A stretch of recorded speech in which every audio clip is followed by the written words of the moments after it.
project is to replace the coroplast on the front of the trailer, which protects against rocks and gravel and all that kind of stuff. But over time, the black is faded into a gray, and it's got some dings in it as well. So rather than change it out with another piece of coroplast, I bought a piece of 1/16 inch aluminum, that's 16 gauge, and we're going to machine it up. I've had it cut already by the metal supermarket in Langley, British Columbia. The only thing I have to do is notch out for the bike carrier, which is a square hole 2.5 by 2.5, and also drill some holes or cut some holes for the lights, that are the marker lights for the trailer. I also have an external solar port right down here, so I'm going to enlarge that hole a little bit just to prevent any kind of a problem with an error of measurement or once I get it into place. So 4 screw holes holding it on. These are stainless steel screws, so don't lose them, and we'll see how she goes, and we'll update you on the project as we move along. Okay, we got our big piece of aluminum. This is 16 gauge, which is 1/16 of an inch thick. It's not too heavy, it's about 27 pounds before we take the bits off. So the front is covered with a protective film to prevent any scratching or anything, but on the back it's just plain old aluminum. So we're going to start marking up our holes and begin cutting and see if we can get this thing to work.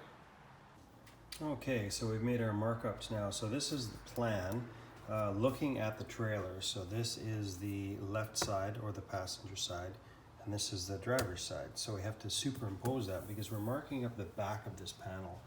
So there's one of the cutouts for the bike rack bracket on the trailer. And then we have a mark here for the 3-inch hole for the front marker light. We have the other bike rack cutout here.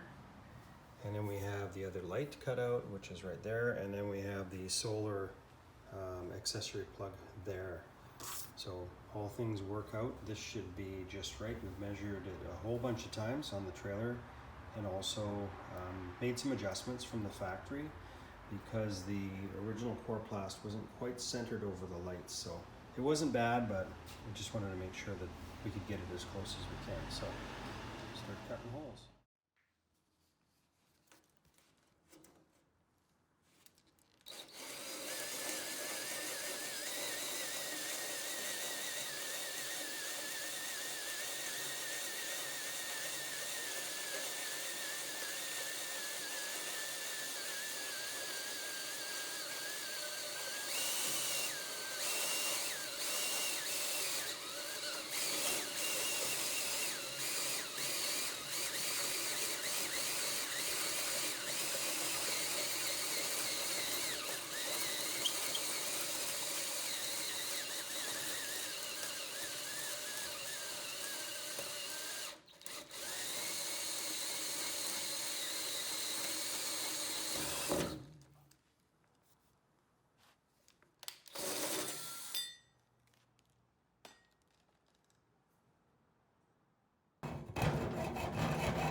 Super excited today. Picked up the aluminum from the fabrication shop.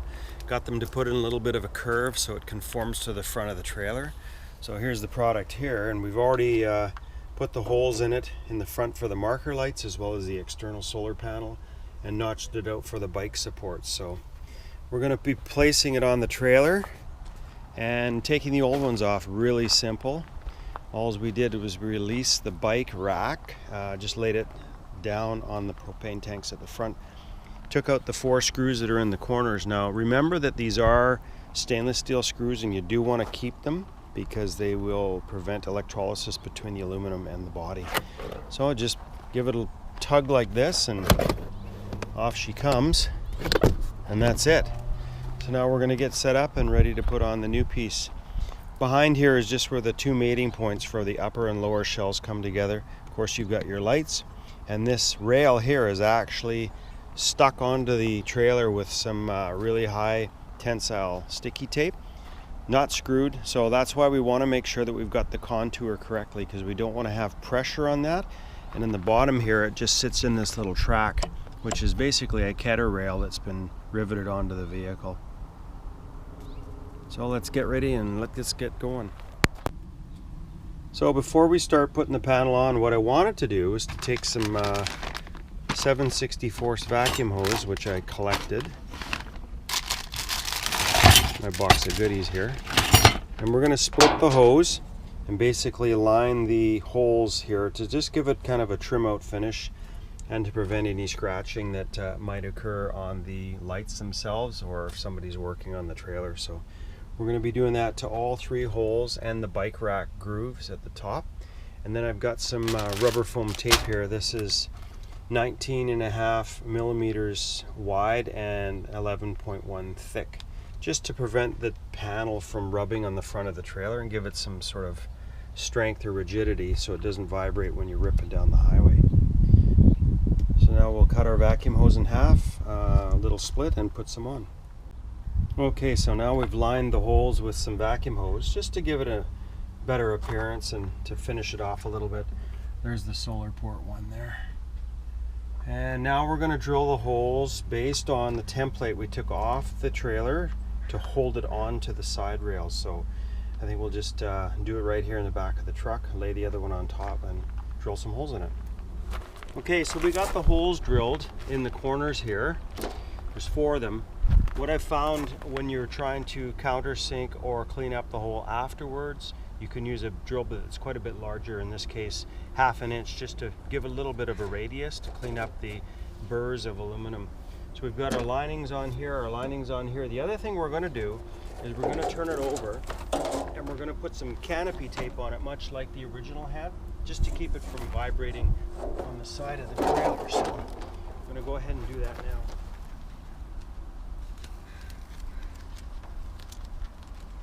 So we're going to mimic the original layout there, which is right to the top. We're just short of it. So we go about there, and we'll go down here.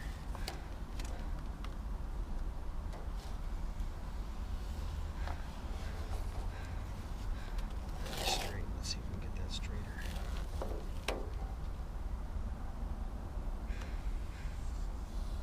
Alright.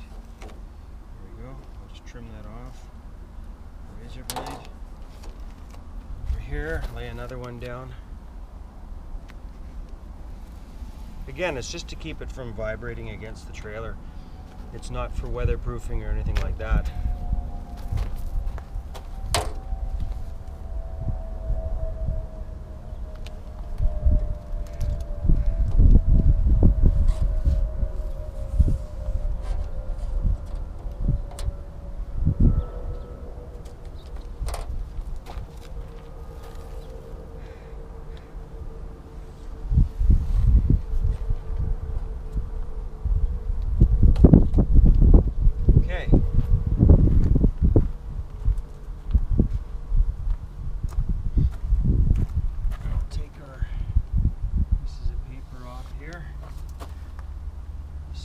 End up coming off later and falling out the bottom.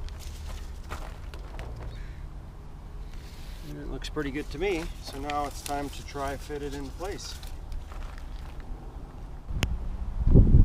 Okay, here we go.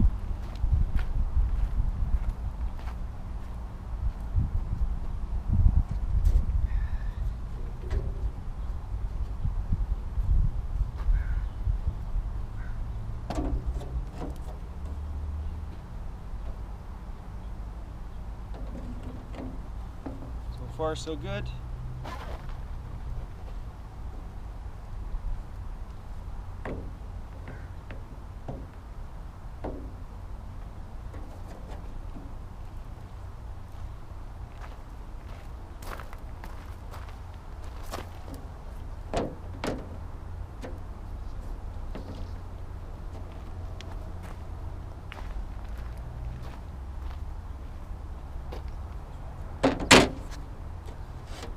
Looking pretty good. We want to be mindful that we've got the space for the bike racks ample, that it won't chafe or gouge on it. Looks pretty close to where it is. The other thing too is the screw holes at the end where we've drilled. We can shift it a little once we get it into place. So we're going to go ahead and pop it into the little retainer rail here. It seems to be going in not too bad.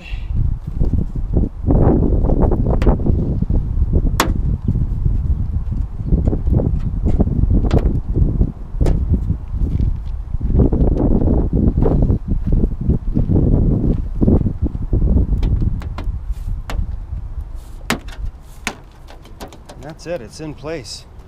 So now what we're going to do is we're going to put some nylon washers between the panel and the trailer just to prevent it from chafing and scratching, but I think overall the fit is quite nice. And then we'll remove the cover and have a look at the finished product. We finished off the edge here with a piece of edge molding that's got some metal in it for retaining. I got this off Amazon some time ago for the interior, but we'll try it on the outside. If it rusts or whatever, we can always just take it off and replace it with just rubber. But it finishes it off a little bit nicely. So we're going to tighten down these screws, which I said have a nylon washer between the body and the panel itself, just to give it a little bit of insulation. They don't have to be extremely tight, they just need to hold the panel in place. So once that's done, when we peel it back, this is what we're going to have. It looks pretty good.